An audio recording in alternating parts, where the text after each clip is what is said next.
طالب علم میرے پاس رو رو کر کے آگے کہنے لگے کہ استاد جی، میں نے کہا جی، استاد جی، میں نے کہا جی، استاد جی کیا ہوا ہے؟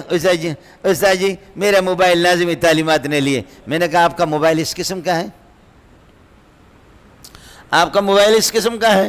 کہنے لگے نہیں اس قسم کا نہیں ہے۔ میں نے کہا وہ ٹیلی ویژن والا ہے نا، وہ بڑا والا ٹیلی ویژن والا ہے، وہ ٹیلی ویژن والا ہے۔ کہنے لگے کہ ہاں۔ میں نے کہا وہ کیا کہتے واٹس اپ کہتے کیا کہتے touch touch touch what's up, touch touch what's up, تو واٹس اپ اور ٹچ اس قسم کا ہے، ایسے ہے۔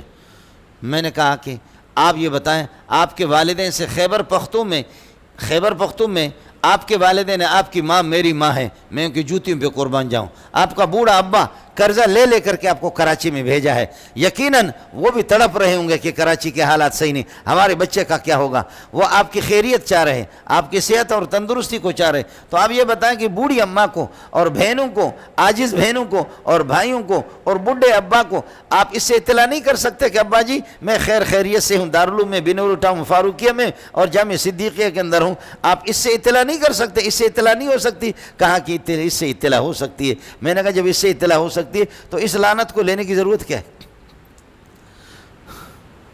سمجھے؟ اس کی ضرورت کیا ہے؟ کہنے لگے میں یتیم ہوں استاد جی لے کر کے دے دے۔ میں نے کہا آپ سے بڑا یتیم میں ہوں، میرے پاس یہ ہے، آپ سے بڑا یتیم میں ہوں بدبخت۔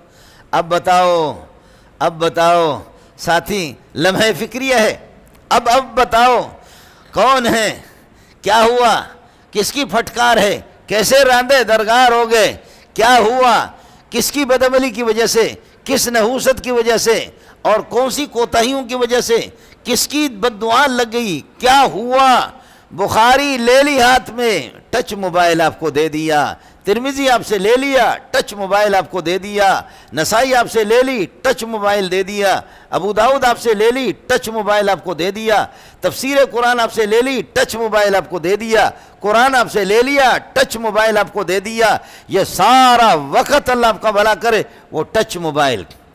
میں کئی دفعہ اٹھا ہوں رات کو، اپنے بچوں کی بھی پٹائی، آدھی رات کو وہ بسترے کے اندر وہ بسترے کے اندر ایسے دیکھ رہے ہوتے، اور جیسے دروازے کے کھٹک کی آواز ہوگی تو فوراً موبائل کو کہیں پھینک دیا، تکیے کے نیچے کر دیا کہ ابا جی آ گیا۔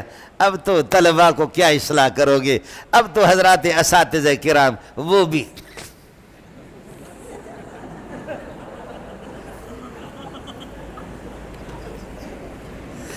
اب وہ بھی اللہ آپ کا بھلا کرے۔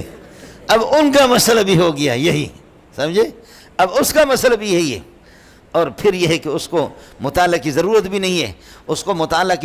نہیں ہے، وہ پھر جب کلاس میں جائے گا، اردو کی ایک شرح ہے، اور جب یہ اس کا رٹا لگا کر کے جب وہ چلا جاتا ہے، شاگرد کے پاس بھی وہی اردو کی شرح ہے، وہ بھی کبھی اس نے تھوڑا سا دیکھ لیا۔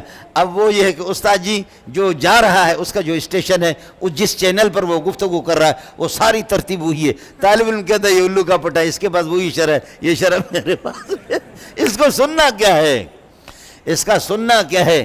جو علم ہوتا ہے، عربی کا علم ہوتا ہے، قواعد کا علم ہوتا ہے، تو پھر شاگرد منہ ماری کرتا ہے ادھر ادھر، لیکن شاگرد بھی مجبور ہوتا ہے کہ استاد کہاں سے کس طریقے پر یہ باتیں لاتا ہے۔ علم جو ہوتا ہے نا، علم جو ہوتا ہے، پھر وہ اس اردو والی چینل پہ نہیں چلتا، وہ کتاب کو اپنے اس مضبوط مطالعے کی نگرانی میں، مضبوط مطالعے کی قوت کے ذریعے سے وہ اس کتاب کو حل کرتا ہے۔ اس کی موتیاں ہوتی ہے، وہ ضمائر کو کس طرح حل کرتا ہے، اس میں اشارہ کو کس طرح، جو اردو والے کے باپ کو بھی طاقت نہیں ہے کہ وہ حل کرے۔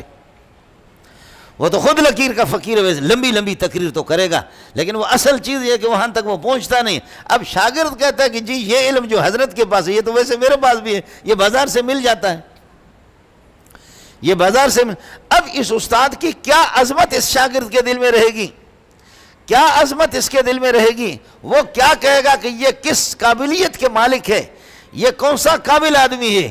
اس لیے میرے بھائی، گل بھی گئے، گلشن بھی گئے، پھولوں کے پتے رہ گئے، اچھے سارے مر گئے، میرے اور آپ جیسے الو کے پٹے رہ گئے۔